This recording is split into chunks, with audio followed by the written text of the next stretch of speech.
नमस्कार आणि the deep डाईव्हमध्ये आपलं स्वागत आहे. आज आपण एका अशा विषयावर बोलणार आहोत जो आपल्यापैकी अनेकांसाठी खूप महत्त्वाचा आहे, आपलं घर. आणि विशेषतः जर घर लहान असेल तर त्याला मोठं, हवेशीर आणि प्रशस्त कसं दाखवायचं. आपल्याकडे काही यूट्यूब व्हिडिओज आणि डिझाईन आर्टिकल्स आहेत, पण आपण फक्त टिप्सची यादी नाही करणार आहोत. आजचा आपला उद्देश खरं तर इंटिरियर डिझाईनच्या थोडा पलीकडचा आहे. आपण माणसाच्या मेंदूला हॅक करण्याची कला समजून घेणार आहोत असं म्हणूया. म्हणजे बघा, आपण विटा सिमेंटने घराची जागा तर बदलू शकत नाही, पण आपण आपल्या डोळ्यांना आणि मेंदूला थोडंसं फसवून जागेचा अनुभव नक्कीच बदलू शकतो. अगदी बरोबर. जागेचा अनुभव हा शब्द खूप महत्वाचा आहे. आपण जागेचं प्रत्यक्ष मोजमाप नाही बदलत आहोत. आपण ती जागा आपल्याला कशी वाटते, ती भावना बदलतोय. आणि हे सगळं सुरू होतं एका साध्या संकल्पनेपासून, ज्याला आपण दृष्टिभ्रम किंवा ऑप्टिकल इल्युजन म्हणतो. हो. आपला मेंदू जे पाहतो त्याचा अर्थ तो आजूबाजूच्या संदर्भांवरून लावतो. आणि इथेच डिझायनर्स आपली कला वापरतात. हे अगदी खरंय. मला आठवतंय, शाळेत एक चित्र होतं.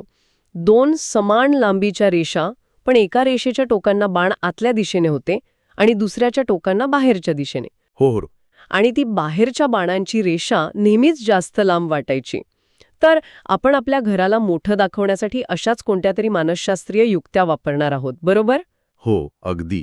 मानसशास्त्रात याला म्युलर लायर इल्युजन म्हणतात. आपला मेंदू संदर्भावर खूप अवलंबून असतो आणि भरात आपण हाच संदर्भ बदलतो. आपण भिंती तोडणार नाही, पण आपण मेंदूला एक नवीन संदर्भ देऊ, जेणेकरून त्याला वाटेल की जागा बदलली आहे. मग चला ही जादू सुरू करूया. आपण एका छोट्या चौकोनी खोलीची कल्पना करूया, जी सध्या आपल्याला खूप बंदिस्त वाटतेय. आपलं आजचं मिशन आहे की 3 टप्प्यांत या खोलीला मोकळा श्वास घ्यायला लावायचा. पहिला टप्पा, आपण तिचं छत वर उचलू. हे कसं करायचं? बरं, छतवर उचलण्यासाठी आपल्याला व्हर्टिकल हॉरिझॉन्टल इल्युजन वापरावा लागेल. यामागे एक साधं गणित आहे. उभ्या रेषा नेहमी आडव्या रेषांपेक्षा लांब दिसतात. याचं कारण असं की आपल्या डोळ्यांना उभ्या रेषेवरून नजर फिरवण्यासाठी जास्त मेहनत घ्यावी लागते, ज्यामुळे मेंदूला ती रेषा लांब असल्याचा संकेत मिळतो. अच्छा. त्यामुळे खोलीत उभ्या रेषांचा प्रभाव वाढवायचा. ठीक आहे. उभ्या रेषा म्हणजे भिंतींवर उभ्या पट्ट्यांचे वॉलपेपर लावायचे. पण खरं सांगू का, मला त्याची थोडी भीती वाटते. घर एखाद्या सर्कसच्या तंबूसारखं किंवा बारकोडसारखं नाही ना दिसणार. यात तोल कसा साधायचा? हां, खूप चांगला मुद्दा आहे. सगळ्या भिंतींवर पट्टे लावले तर नक्कीच तसं वाटू शकतं, पण समतोल साधणं महत्वाचं आहे. तुम्ही फक्त एकाच भिंतीवर, जिला ॲक्सेंट वॉल म्हणतात, त्यावर सौम्य रंगाचे उभे पट्टे वापरू शकता. किंवा पेंटिंगची एक युक्ती आहे. भिंतीचा जो रंग आहे तो छतावर साधारण 6 इंच आतपर्यंत न्या. यामुळे होतं काय की भिंत आणि छतामधली ती ठळक रेषा पुसली जाते आणि डोळ्यांना भिंत उंच असल्याचा आभास होतो. अच्छा, म्हणजे थेट पट्टे न वापरताही तोच परिणाम साधता येतो. पण मी पडद्यांबद्दल खूप ऐकलंय. म्हणतात की पडदे लावण्याची पद्धत खूप मोठा फरक घडवू शकते. हे खरं आहे का? 100% ही सगळ्यात सोपी आणि एकदम प्रभावी युक्ती आहे. आपली चूक काय होते माहितीये, आपण पडद्याचा रॉड खिडकीच्या फ्रेमला अगदी खेटून लावतो. त्याऐवजी तो रॉड शक्य तितका छताजवळ लावा आणि पडदे जमिनीला स्पर्श करतील इतके लांब असू द्या. यामुळे होतं काय की खिडकीच्या वरची भिंत आणि खालची भिंत या दोन्ही जागा पडद्यामुळे एकसंध दिसतात. एक सलग उभी रेषा तयार होते, जी डोळ्यांना वर खेचते आणि खोली उंच वाटते. हे पटलं. म्हणजे आपण खिडकीला नाही तर संपूर्ण भिंतीला ड्रेस करत आहोत. आता फर्निचरबद्दल बोलूया. इथे मला एक विरोधाभास जाणवतो. काही जण म्हणतात की कमी उंचीचं जमिनीलगतचं फर्निचर वापरा, जसं की लो प्रोफाईल सोफा. तर काही जण म्हणतात की छतापर्यंत पोहोचणारी उंच बुकशेल्फ्स वापरा. हे दोन्ही एकमेकांच्या विरुद्ध नाही का वाटत? वरवर पाहता वाटू शकतं, पण दोन्ही युक्त्यांमागे तर्कशास्त्र एकच आहे. डोळ्यांना वरच्या दिशेने आकर्षित करणे. जेव्हा तुम्ही कमी उंचीचं फर्निचर वापरता, तेव्हा फर्निचर आणि छत यांच्यामधली रिकामी भिंत जास्त दिसते. ती मोकळी जागा म्हणजे नेगेटिव्ह स्पेस उंचीचा आभास निर्माण करते. ओके. आणि याउलट जेव्हा तुम्ही जमिनीपासून छतापर्यंत जाणारं उंच बुकशेल्फ लावता, तेव्हा तुम्ही डोळ्यांना अक्षरशः खालून वरपर्यंत प्रवास करायला लावता. दोन्ही पद्धती काम करतात. निवड यावर अवलंबून आहे की तुम्हाला खोलीत हवेशीर मोकळेपणा हवा आहे की भव्य उंची. वा, म्हणजे दोन्ही मार्ग एकाच ध्येयाकडे जातायत. हे स्पष्ट झाल्यामुळे गोंधळ दूर झाला. तर आपल्या काल्पनिक खोलीचं छत आता उंच वाटू लागलं आहे, पण उंची वाढून भागणार नाही. खोली अजूनही अरुंद वाटू शकते. या भिंतींना बाहेरच्या बाजूला कसं ढकलता येईल?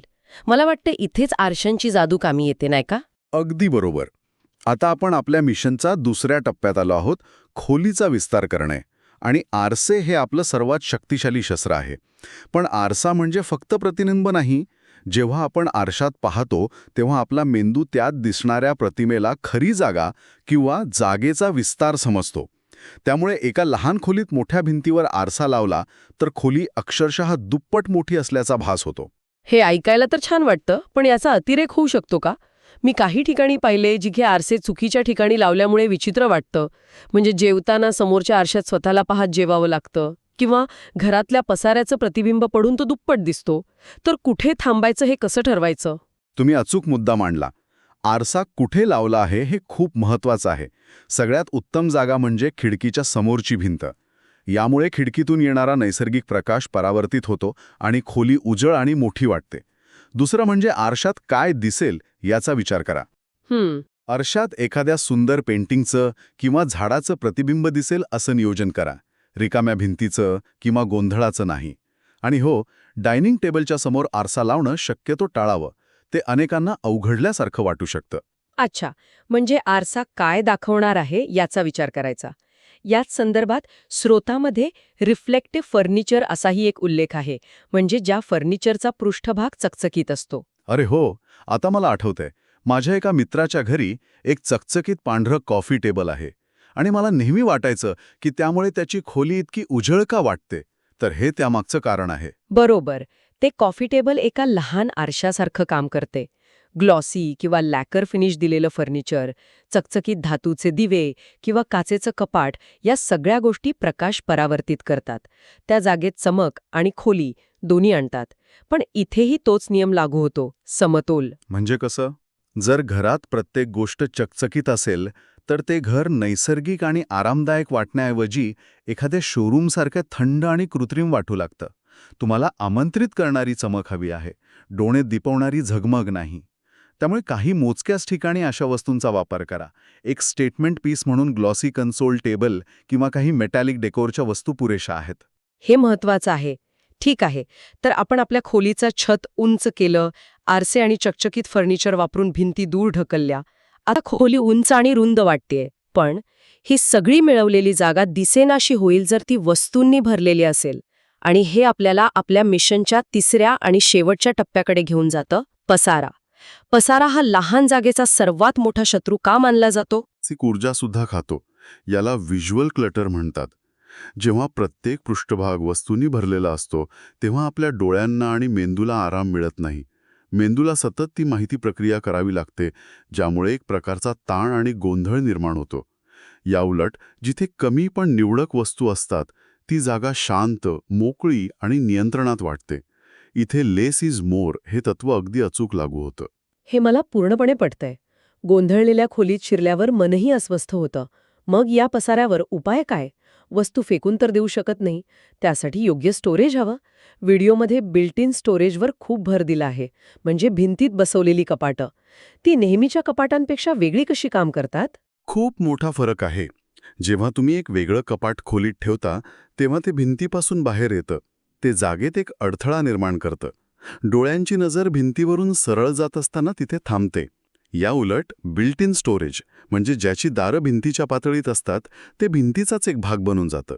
त्यामुळे एक सलग आणि स्वच्छ देखावा मिळतो. डोळ्यांना कुठेही अडथळा येत नाही आणि खोली आपोआप मोठी आणि सुव्यवस्थित वाटते. म्हणजे वस्तू डोळ्यांपासून लपवायच्या. पण रोजच्या वापरातल्या लहान सहान वस्तूंचं काय? रिमोट, चाव्या, मोबाईल चार्जर या गोष्टी कपाटात नाही ठेवू शकत. त्या टेबलावर पसरलेल्याच असतात. त्यासाठी एक सोपी पण अत्यंत प्रभावी युक्ती आहे, जिला ग्रुपिंग किंवा कंटेनमेंट म्हणतात. माझ्या एका क्लायंटकडे टिपॉयवर रिमोट कंट्रोल, कीचेन, चष्मे, पेन असं सगळं पसरलेलं असायचं. आम्ही फक्त एक सुंदर लाकडी ट्रे तिथे ठेवला आणि त्या सगळ्या वस्तू त्यात ठेवायला सांगितल्या. एका क्षणात तो कोपरा शांत आणि संघटित दिसू लागला. अरे वा, म्हणजे 10 लहान वस्तूंच्या ऐवजी डोळ्यांना फक्त एक मोठी संघटित वस्तू दिसली, म्हणजे गोंधळाला एका चौकटीत बंद केलं. तर तत्व असं आहे की अनेक लहान व्हिज्युअल अडथळ्यांऐवजी 1 किंवा 2 मोठे शांत घटक तयार करायचे. हे खरंच खूप उपयोगी आहे. हो, आणि हे फक्त ट्रेपुरतं मर्यादित नाही. पुस्तकांच्या शेल्फवर पुस्तकं कशीही ठेवण्याऐवजी त्यांना उंचीनुसार किंवा रंगानुसार लावा. किचनच्या कट्ट्यावर सगळ्या मसाल्याच्या बरण्या पसरवून ठेवण्याऐवजी त्यांना एकाच स्टँडवर ठेवा. छोट्या छोट्या गोष्टींमधून मोठा फरक दिसतो. तर आजच्या या चर्चेतून आपण आपल्या त्या लहान बंदिस्त खोलीचा कायापालट केला. आपण उभ्या रेषा आणि योग्य पडद्यांच्या मदतीने तिचं छत उंच केलं. आरसे आणि चकचकीत फर्निचर वापरून तिच्या भिंती दूर सारल्या. आणि शेवटी पसारा कमी करून आणि बिल्ट इन स्टोरेज वापरून तिला मोकळा श्वास घ्यायला जागा दिली.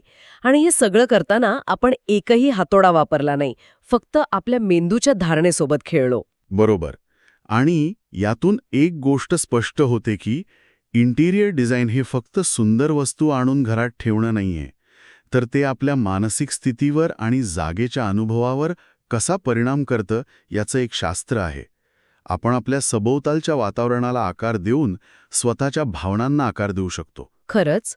समारोप करण्यापूर्वी मला वाटतं आपण श्रोत्यांना विचार करण्यासाठी एक अंतिम मुद्दा देऊ शकतो. नक्कीच.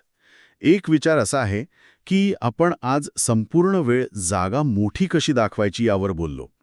पण कधीकधी याच्या उलट समस्या असते. एखाद्याकडे खूप मोठी हॉलसारखी लिव्हिंग रूम असते, जी थंड आणि इम्पर्सनल वाटते, जिथे आपलेपणा जाणवत नाही. मग अशा वेळी काय करायचं? हां, खूपच इंटरेस्टिंग विचार आहे. तेव्हा आपण याच सत्वांचा उलटा वापर करू शकतो.